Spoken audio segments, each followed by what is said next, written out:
So, the Rx4, we are going to Summernats this year. I think it's Summernats 35. Yep. This is my brother, Alex, who you probably haven't met before.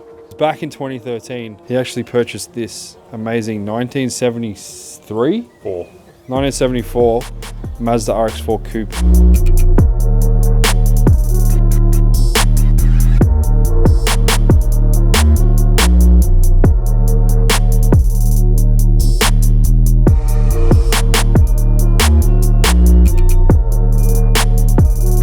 A lot of people confuse us when they're down the street because we look a little bit similar but different. He's probably a bit taller than me, a bit musclier, Fatter. a bit smarter. He's very smart actually, because back in 2013 he actually purchased this amazing 1974 Mazda Rx4 Coupe. Yeah, so when he bought the car he was like, George, should I do this, man? He was only 23 years old, I think, when I bought it. He was 23 years old. So pretty young. Yeah. Didn't really know a hell of a lot about cars, or I still really don't, but all we knew is we liked watching the Rotaries beat everyone at Calder Park. yeah. And it was funny because they sound crap on idle, but then when they open up, it's just like, bye-bye. Yeah.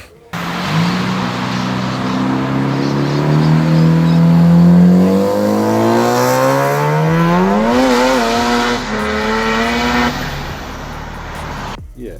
So we had a few rotors and then we sort of just fell in love. yeah, so we had heaps of rotors actually.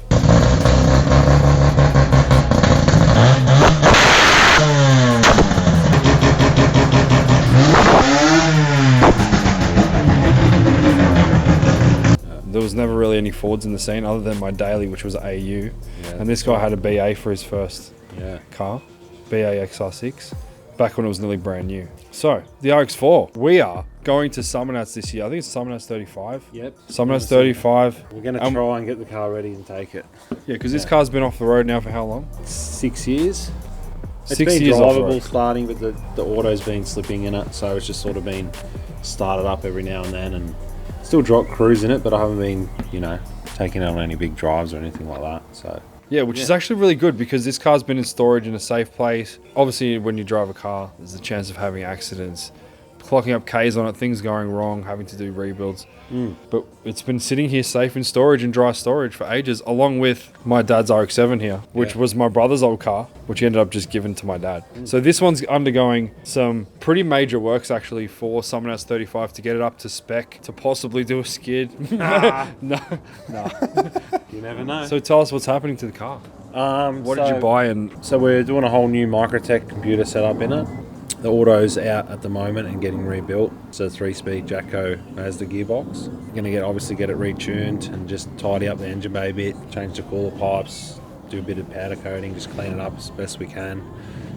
We got 8 weeks pretty much to do it and get the car ready, driving nice, and yeah, it'll be interesting to see if we can pull it off. cool. What kind of Microtec are you going for? LT10C, I can show you. With the X4 box for the coils. Why is this computer so good for this car? It's just the latest Microtec. So it's the good thing about this computer is it's got all the safety features and extra sensors that the older style computer doesn't have, right. within reason of a budget. It's it's not exploding the budget out to like a Haltech 2500 or like a Motec. what's the other stuff? Fueltech, Motec, whatever it is. Which it's never ending with these computers. The unit costs a couple of grand, but then after you start putting sensors and wiring and widebands and GPS and all this, like it just blows out. Yeah. So look, a mate of mine has sort of guided me with this. He's got this set up in his VL and he's running over 500 kilowatt with pretty much exactly this setup. So later on down the track, if I want to go bigger and better with the car, this computer should be able to handle it. So yeah, the Microtec LT10C with the X4 box. We've got the high boost upgrade, just in case I want to put more boost in it later on. So that's a sensor that measures the manifold air pressure. So certain sensors can only read up to a certain amount of bar of boost. Yeah. And he's gone for like a higher one.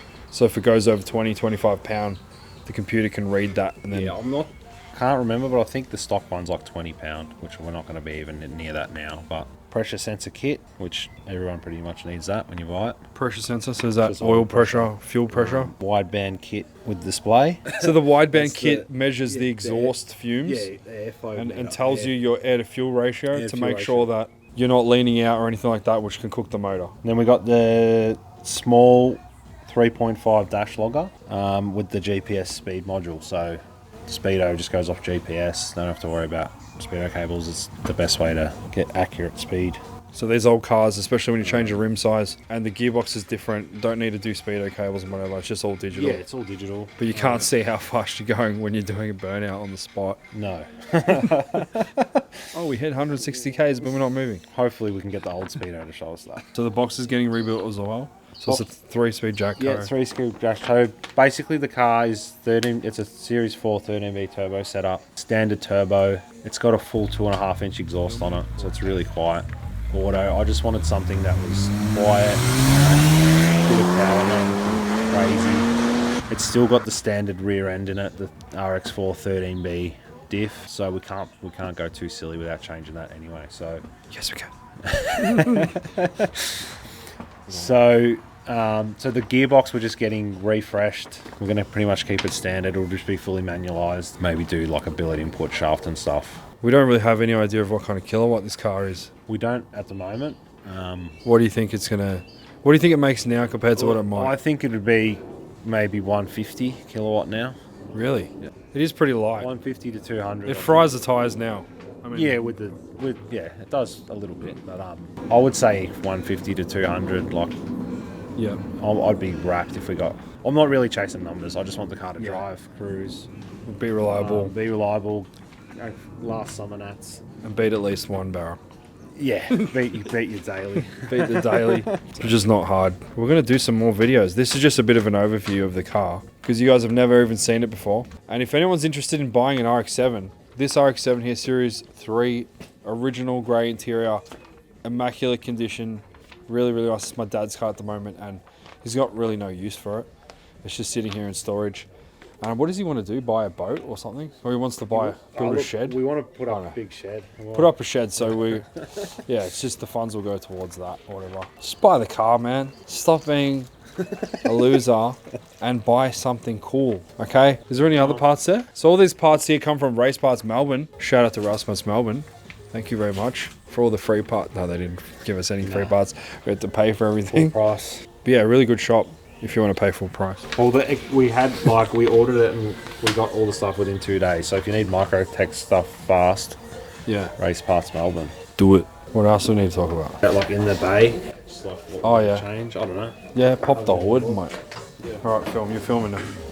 So yeah, this is the engine bay. Standard Series 4, 5, 13B turbo setup. Yep. It does have custom cooler piping on it at the moment.